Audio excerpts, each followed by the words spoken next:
रख रख त्या रानातून थोडं पुढं जाऊ गड्या, पाऊल थकलं नाही गड्या, पाऊल थकलं नाही.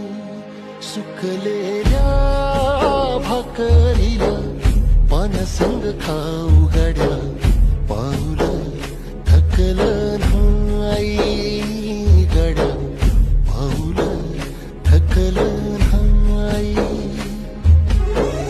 झालो बरबाद जरी बसला घाव उरी, कलेची आग सार जाळून विजाईना. अडला घास असा काळावन वास असा, पण यो ध्यास अजून भीमा